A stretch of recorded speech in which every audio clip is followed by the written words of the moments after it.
The insurance industry has had on its books something that they called contingent business interruption. So business interruption is simple.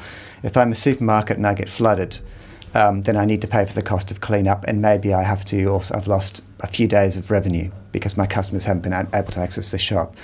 But if I have suffered from contingent business interruption, it's something that happened offshore in my global supply chain that prevented delivery of a critical part, perhaps for an aircraft or a retail product.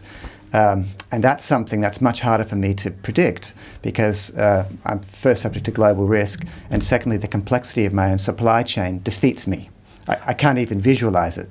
We're certainly not the only people to ever thought of modelling this. This is a hot topic, or at least it was a hot topic several years ago in what's called operations research. One of the difficulties with the models is not that they're not useful, it's how to populate them with data that really describes the business that you're interested in. One would like to think that having a broader supply chain gives you diversification, but actually one of the reasons that people got very enthusiastic about supply chains in the 80s and 90s was it gave them a chance to source materials and sub-products, component parts, more cheaply. So the initial impetus for doing this was, can we do something more cheaply by going to a global market? And in the background, we kind of hoped that a global market meant we were actually more stable because there was more than one point to source from. But we got rather carried away, I would say, and if you talk to, say, a pharmaceutical company, they'd say, yes, we were manufacturing our products, 4% more cheaply per annum by doing it in India, but we discovered we were subject to risks we'd never even thought about.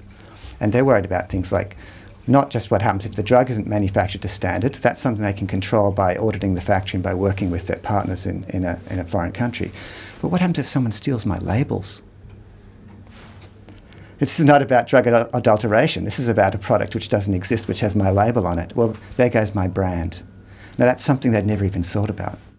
And some of the discussions I've had with the insurance industry, say specifically around supply chain risks, I'll be asking the insurance companies, in your position, you're at a certain altitude, you have a certain breadth and scope, which an individual firm doesn't. Can you, therefore, sort of coalesce information or talk about standards or introduce best practice in a way that an individual firm is going to find difficult to do? And their answer is, yes, we need to do something about this. But they say, we have trouble too.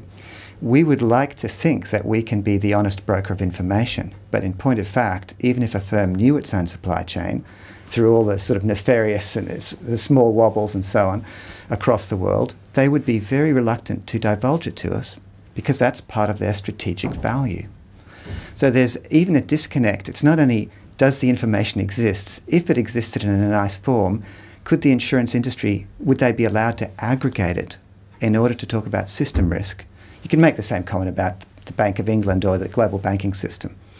Would you be allowed to aggregate that information? Would people trust you? And the short answer is, not at the moment.